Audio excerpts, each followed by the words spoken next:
Well, hello everyone, and thank you for joining. I am so happy to be here, and thank you, Monica and Joni, for inviting me. I am really looking forward to spending the next 30 minutes talking through some of the incredible lessons, great wisdom, great advice that I have picked up along the way through my career. And this is from people at all stages, whether they were just entering their career or later stages in life in their more executive roles as they're getting ready to leave and do other things. The things I'm going to talk about tonight are practices that these folks who were most successful, most satisfied in their jobs, from what I observed, practiced on a routine basis. These aren't things that people picked up at times like, well, there's never been a time like this, but at times of crisis or transition or change. These are things that people routinely had the discipline to make sure that they checked in on throughout their professional life. So whether you're at home, unfortunately furloughed or laid off from your position, which is such a tragedy for so many, or you're working very differently at home, not just being at home, but also maybe be doing several other jobs and working in a different way, or you're a frontline worker and making sure that all of our livelihoods can be maintained. Whatever you are dealing with right now, inevitably you're probably dealing with change. And I've always found that in times of change or transition, it's a really great time to just stop, take a breath, reflect, review, and evaluate areas of your life. And so that's what Monica and Joni have asked to do tonight, is to evaluate around our personal life. So before we do that and dive in, I want to just sort of have one caveat, that a lot of the things you're going to see, you may think to yourself, this is so basic. This is so obvious. I can't believe Wendy's sharing it with us. It's so simple. It's almost condescending that she would assume I'm not aware. And I say that because I've had that reaction over many years of being a mentor or working as a talent manager. And yet it turns out that at the end of the day, it was those really simple hygiene related things related to our career or our professional life that people had sort of left off the table, put on the back burner, and they were really the difference between their career goals being on track or being off track. So I just give that as a caveat. I can't see you on video, so if you are rolling your eyes, I won't know, but just tune in a little and realize that sometimes the most simple things can often be those that are most impactful. So the one thing that I observed over all of my years are there are really two fundamental questions that the people that are most satisfied in their job and have the greatest success continually ask themselves throughout their career. And the first thing is they sort of check in and say, what is the work I want to be doing? And that can change different stages of your life. And then they ask themselves, and then how am I lined up to be able to do it? So if you look at the work I want to do, I'm not specifically talking about here the job you want to do. And I think this is where a lot of, especially people right out of college, they say, I don't really know what job I want. And I often will talk to, I have a lot of friends who've asked me to talk to their sons or daughters in college or graduating. And I often immediately say to them, well, what's the work you want to do? And so what I'm talking about here is really understanding and sort of having identified for yourself, are you, for example, more comfortably building things and creating them? Or are you more comfortable managing people, building and creating? Another question could be, are you someone who loves risk? Like, would you rather work on quota and get a bonus for meeting your quota, or work on commission? Or are you somebody that absolutely is more comfortable with stability and a more consistent, predictable environment at work?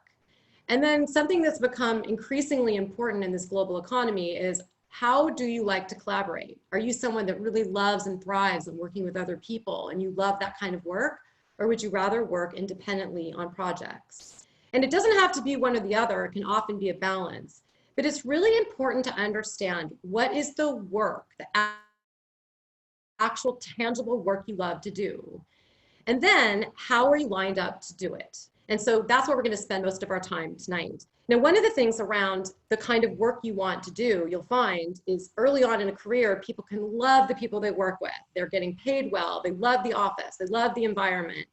And then one or two of those things change and they realize, uh-oh, I'm left with the work that I don't love doing. So that's, again, why it's just a really good idea to check in on that.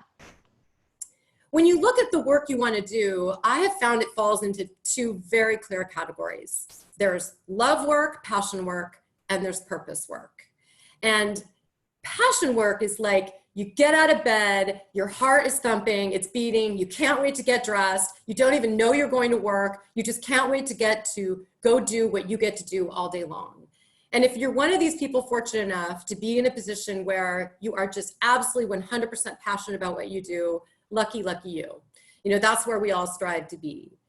And then there's what I think of as purpose work. When people talk about it, it's work that leads them to that passion, or it's work that potentially inevitably gets them to that passion. So an example is a woman that I worked with. She left her career in tech and she became a bartender because her passion work was to go travel the world and write about it and blog. And so her purpose work became a bartender, which was serving a purpose 9 months out of the year to earn tips and wages. And then she took 3 months to go travel, and she was writing a blog and she's working on writing a book. Another example is a woman that I mentor, and she really wants to start her own marketing agency. Now, she's not that excited about social media. She never has been, believe it or not. It's just not her thing. She's kind of a private person, but she understands she really needs to understand social media marketing. So she's taken a role as an assistant to a social media marketing manager for about a year or two to really understand social engineering, social media, so she can follow her passion work, which is to be a marketing manager. Now, own her own marketing agency. So you can follow this all the way along and say, sometimes purpose work leads to that passion, that dream, that thing that just absolutely is the heartbeat of what you want to do. But because it's purpose work, it's okay because it's leading to that. And so I think sometimes it's important to understand in our careers, even if we're doing that purpose work, it can absolutely lead to the passion. So even if there's like gut wrenching, just monotonous tasks, if it leads you to that thing, it can often be just as satisfying. So once you have a sense of the kind of work you want to do, then it's really about how are we lined up to do it? And there are really 5 areas of focus that I sort of would jot down on a piece of paper every time I would meet with folks that I found were the things that really made their career. And the first is the hard skills. These are the things required to do a specific job. So very obvious. If you want to be a doctor, you need to learn the anatomy of the human body. A surgeon, you need to learn how to do surgery. A software engineer, you need to learn to code. We could go on and on. These are the specific skills you have to know how to do the job. And then there's the soft skills, and this is the way we work. These are the things that we do that make us people that others want to work with.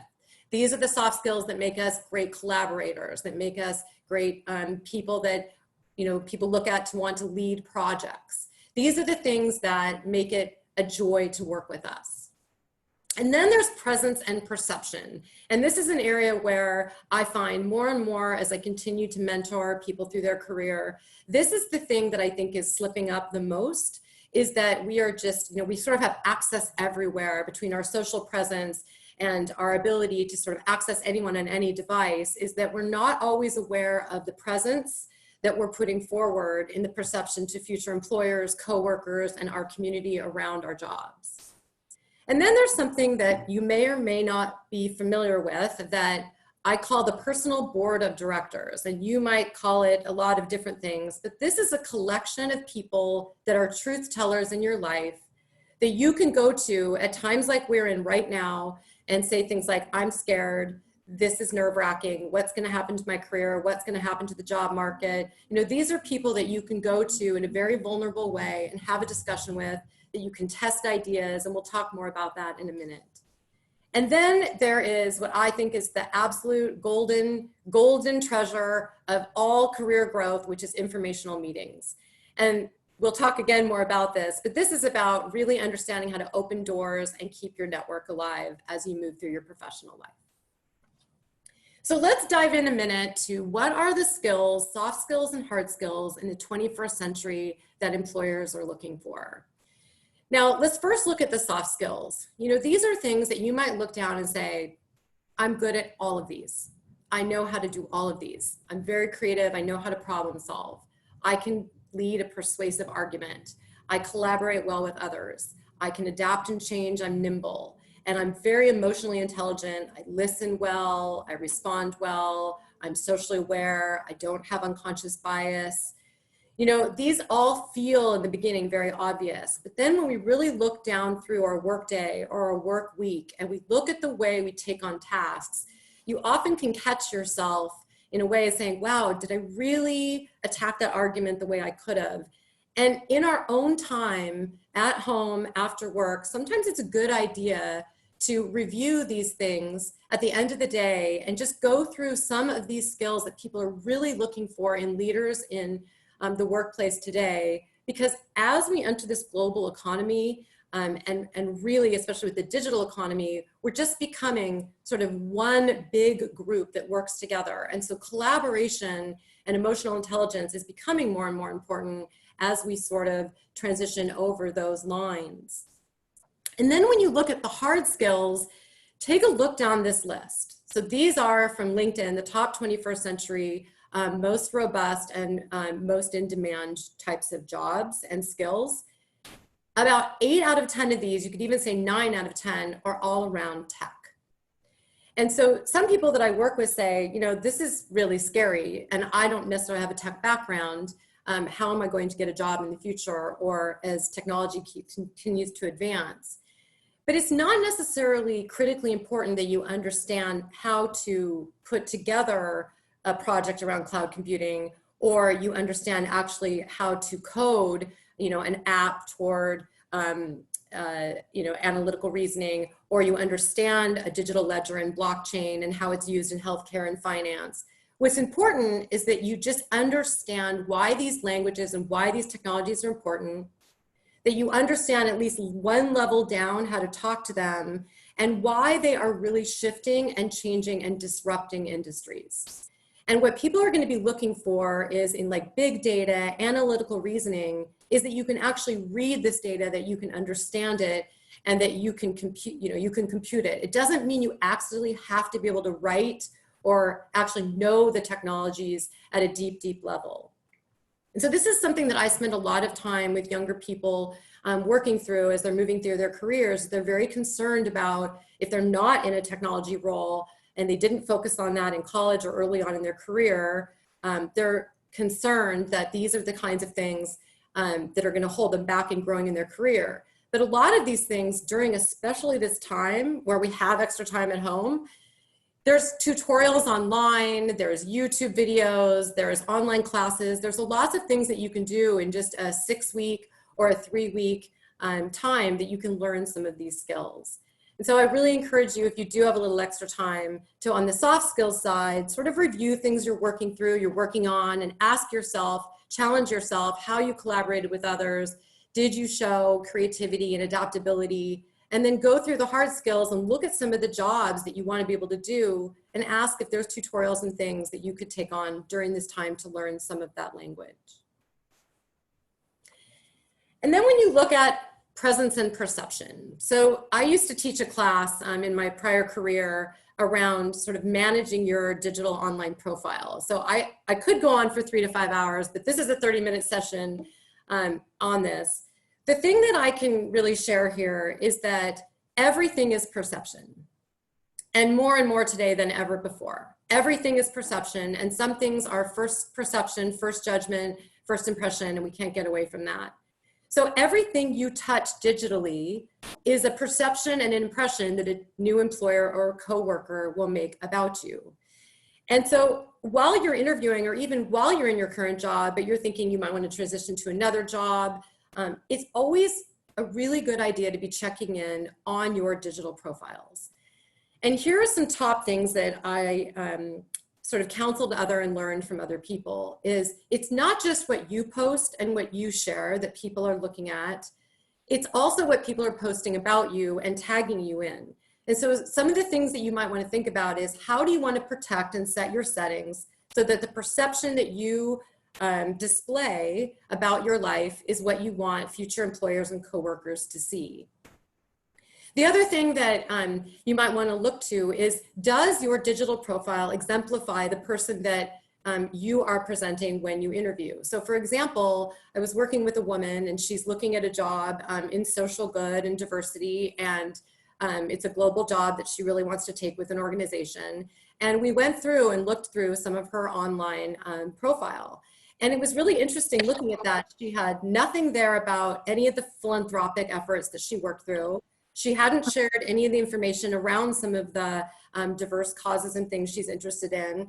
And even just within her images, she didn't have a lot of diversity. So when I kind of called that out to her, she was very surprised by this because she lives and breathes it every day, but her personal profile and the way that she was sharing on Instagram and on Facebook and other places was not reflecting that. And so it just, again, seems simple, but just to check in on, is what I'm portraying and what I want to communicate out for the work I want to do to the employers I want to work for, what they can see on my public profiles. So checking in on your privacy settings is always a good thing. And then there's your LinkedIn presence or whatever online job sort of resume profile you have. And this is something where I think it's worth, especially now where we have a little bit more time, diving in and making sure that your soft skills, your hard skills, and some of the things that you've been able to put into practice are reflected really well in your resume. Another example here is there's a woman I was working with who is very interested in design, and she's really great at design. And she didn't have the actual word design anywhere in her 2 previous jobs. She talked about her jobs, she talked about her roles, but the word design didn't show up. You know, these are just simple little things, but it makes a big difference. And I think you want to look at your LinkedIn or any kind of online presence that really reflects your professional life and ask yourself, is it telling the story of my soft skills and my hard skills really well? So this is a great opportunity to just take a few minutes and do that. And then there's our professional appearance. And this is something that, you know, more and more, I think as we get more comfortable, people are working from home, you know, office attire has changed quite a bit because of the boom of tech and other kinds of marketing jobs. You know, it's not really required anymore to have a specific type of look when you go into the office or when you're interviewing. However, I would argue that it's always important to understand that you're showing up appropriately for your audience, for the people that you are, you know, interviewing with or potentially meeting on an informational basis. So you want to think about, especially today with Zoom and virtual and being on Teams and all the different virtual meetings that are happening, you know, what is the background behind you saying about you? And, you know, what is your professional appearance saying about you? And so if you are interviewing for different types of job where, for example, being organized is really important, I think you want your background to feel very organized. If you're interviewing for a job that requires you to be artistic, it's okay to show some art in the background. You might even want to, you know, represent your own personal style in the way you dress or the accessories that you have on. And if it's a job where being articulate and communicating very clearly is important, you know, having almost nothing in the background where they can really just focus in on you and what you're saying and not having to worry about what's behind you. I'm just going to give you a quick fun example now that we're able to look in on the news and see people's, you know, homes. And right now, if we could see everyone on video, we would. So the background that I had before would show you that maybe I like art and some things. Now this background might tell you a little something different about myself if this is where I was doing the call from. You know, you might be distracted by the fact that I've got some coffee cups and plastic glasses, a thing of gluten-free crackers, you know, oh, she's gluten-free. You're starting to talk to yourself a little bit. And then you'd say, oh, she's got some Myers soap. Doesn't she know that that's not antibacterial? Oh, is she lazy? There's no paper towel in the paper towel holder. I mean, this is things that people do when you're, you know, interviewing and where you're in a situation with an informational interview with someone, you're starting to look at things other than the person and talking to them. And so again, it seems very simple and very obvious, but I'm sure some of you have been on calls with people or maybe even been interviewing people and not really, that have not thought about, you know, what's behind them. So just always think about, am I showing up appropriately for this future coworker or the person I'm meeting with? And then it's their personal board of directors. This has saved my behind so many times in my career, I cannot tell you. This is a collection of people that you run across that you respect in some way or another, They are a sage, they're an inspiration, they become an advisor, a guide. These are people that give you incredibly honest and good feedback about how you show up. So for example, we just talked about your online presence. You know, these are people that you potentially 5, 6, 7 people in your life that you could say, hey, go on to my Instagram, go on my Facebook, go take a look at what I post. What does it say about me? Give me some feedback. These are also people that you can use as a dry run when you are working on an incredibly important proposal, a pitch to work, a sale, that you want to run it by so they can help you avoid either epic fail and potentially have epic success. They can also help you on things around articulation and communications. You know, all of us have found into the place, we fall into it where we say or like, we have pauses. I used to talk with my hands way too much. I would roll my eyes. There are things that I have been given incredibly good advice about from this personal board of directors. And it's really helpful when these people are not family or friends because they're worried about hurting your feelings. I've got a little bit of an echo. Oh, there we go. So choose people. It might be a friend's parent who's a professional that you respect. It might be someone you've worked with in the past. It might be a neighbor. And don't be afraid to ask people. They're often, I have found, incredibly honored to be asked to be on your personal board of directors. The other thing these people will do is because they get to know you professionally, they also will do a great job networking and opening doors for you. Interview practice with them is fantastic, especially when you're stepping into an industry that they might know about, but they can also help really challenge you on those tough interview questions by really drilling in and asking you in a tough way that, again, other people might not. And then most importantly, and I think especially right now, they are a great place to go to be vulnerable. I just got a call a few weeks ago from a woman who was interviewing for a brand new job in the world of artificial intelligence. She knows nothing about it, but she's an incredible marketer. And she wanted to take on the challenge to earn and learn about artificial intelligence. And she was scared. She was just scared for the interview. She didn't know how to do it. We talked through it. And I reminded her of a time, because I've been part of her personal board of directors for a while, where she walked into the room with our chief marketing officer and got a really tough question and gave a really great answer. And she walked out of that room feeling fabulous. And I was able to remind her of that because I'd been a part of her circle for a long time. And sometimes these people, you just need that sort of vulnerable moment to get that little bit of support or to lend, you know, an olive branch when you're feeling scared and nervous about your career. The one story I'll tell you here about how I say they've saved me several times is there was a gentleman who went away for 3 months on sabbatical, and I took over his team for him. And when he came back after 3 months, we sat down. He said, "Thank you very much. It was great. The team really enjoyed working for you. It was, you know, they had a good experience, but nobody likes being in meetings with you." And I said, "Oh, wow. What do I do? What's wrong?" I said, "Wendy, you get up in the front of the room and you write down the problem and then you write down the answer. And you don't give anybody a chance to collaborate and work with you." And I looked at him in shock because I thought that I was being efficient with people's time. I thought that I was doing a great job by saving people time. Nobody likes to sit in a big meeting. Nobody likes a day filled with meetings. I'm going to save people time and say, here's the problem. Here's a couple solutions. What do you think? But what he explained to me is that people want to be a part of the sausage making. And that's when I first really started understanding and learning that soft skill around collaboration and how important it is to involve others in the decision making. And that lesson has served me so well. So him being part of my board of directors and being so honest was a great lesson that really helped serve me well throughout my career. And then the informational meeting. Now, this is something that, again, from beginning in your career to executive level roles, people continue to do. It demonstrates incredible ambition and drive in your career that you would reach out to others to talk about potentially your industry, your role, meet with others and network. It shows curiosity and desire to learn, which is a skill that people love because it shows that you will continue to do that if they potentially hired you one day or referred you to one of their friends for a job. And then it also provides this incredible opportunity for you to showcase your hard and soft skills without being in a formal interview. But I think we all know that informational meetings really are interviews in many ways. So you want to do the same amount of research, the same amount of prep work when you have this informational meeting. And let me share with you one example of a gentleman that shared with me an interview that he had recently, an informational meeting.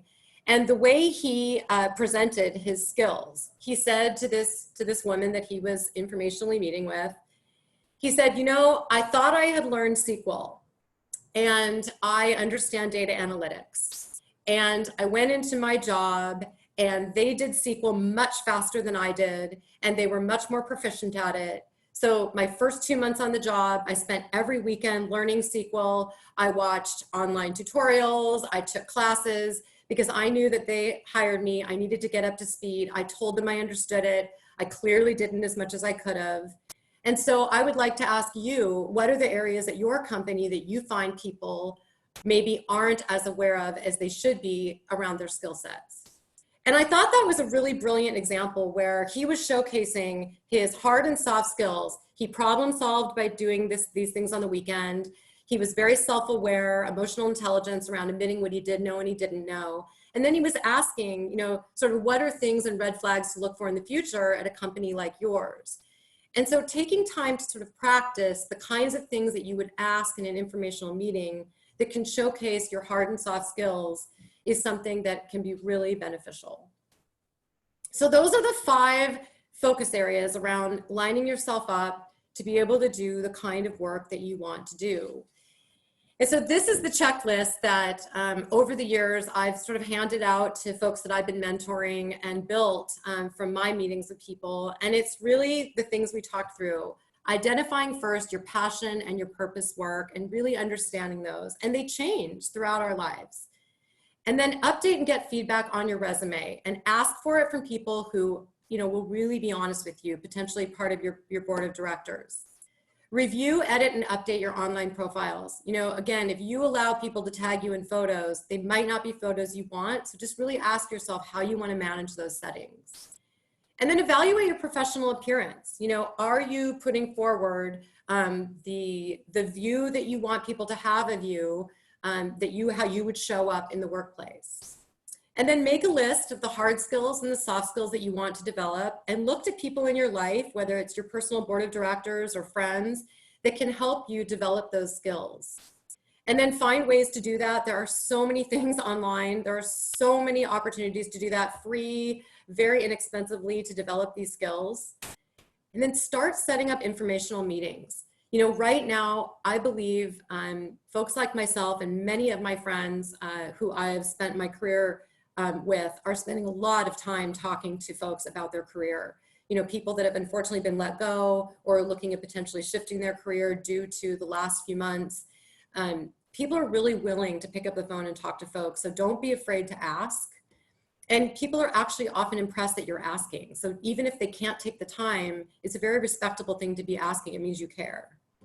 And then something that I think isn't quite obvious, but develop a pitch to test with people. You know, just test out your argumentation skills. Are you a persuasive arguer? Do you ask good precision questions? Are there things that you can develop and work on? This is a great time to do that. And it actually can be kind of fun. If you have a friend who has a business, ask if you can do it around their business. And then most importantly, just ask for help when you need it. I get probably 3 to 4 calls a day or emails, a week. I probably get 3 or 4 emails a week or calls from people I've worked with in the past or people that I know. And it can often just be a quick question. And I just think people love to help and they really want people to be successful. So I encourage you, especially during this time of pause that we're all in, to feel vulnerable, to feel open to do that. So that's it. Just a quick checkup, quick look in. Thank you, Wendy. That was awesome. Okay, so one of the main questions was, can we please have these slides because I'm getting writer's cramp. Of course. Yes. And I think you guys record this as well, right? Yeah, yeah. So we will have it available to everyone. Before we get into any questions, will you please share your background and your passion and purpose? Are you referring to? Well, both your professional background in a summary, since it's Oh, long yeah, and sorry. impressive. Sorry. Yeah, so I spent the beginning of my career at Nordstrom in sales promotion, doing fashion shows, store openings, and advertising. And then I moved from there to spend a quick, brief jaunt in fundraising at the Juvenile Diabetes Foundation, where I met someone from Microsoft, and they recruited me to join them in 1995. So I spent about the last 25 years at Microsoft in all different roles, marketing, public relations, communications. My favorite roles, my passion work was my last 7 years at the company in social good roles with Skype marketing, um, in education and watching people learn and grow over Skype around the world, around the globe. And my second favorite job was doing talent management for the global communications group at Microsoft. It was truly my very favorite role ever, and I learned more than I ever could have learned.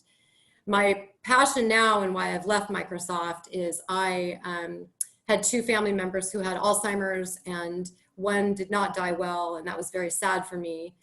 So I became very interested in Alzheimer's right to die and the ability for people with Alzheimer's to choose a way to exit life gracefully. So I'm spending my time as an advocate now with End of Life Washington and trying to understand how people with Alzheimer's can have a better death. That's me.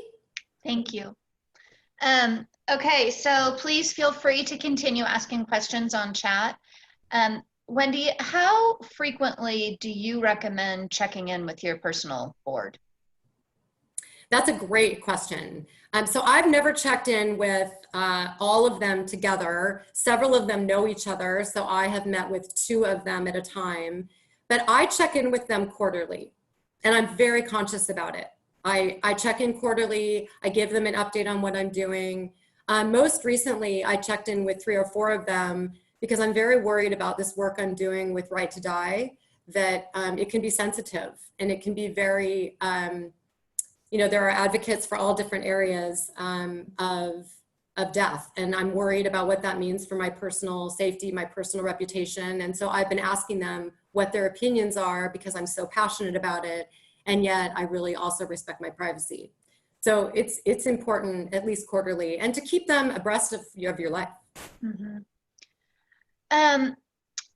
This might be hard to answer, but is now a good or a bad time to take a new job during the pandemic? And do you have any guidance around it? That's a great question. I know 3 people who just started new jobs in the last 4 weeks. I think it's a great time because this is if you are a person who loves working and can be nimble and adapt well in a chaotic environment, there's never been a better time to showcase those skills.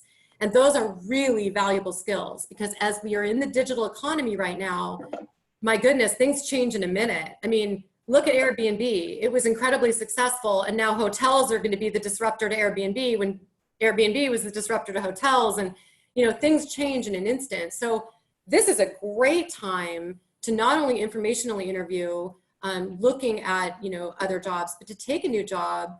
And I say, it's hard to worry about salary because we really never know where things are going to go. But my goodness, we could lose, our livelihoods and our jobs that we're in today. So I hate to say don't worry about that because we do need to worry about our livelihood, our income, our shelter.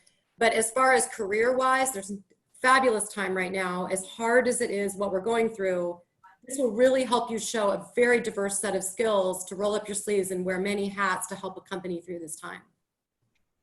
Well, on behalf of this entire group here, thank you so much, Wendy.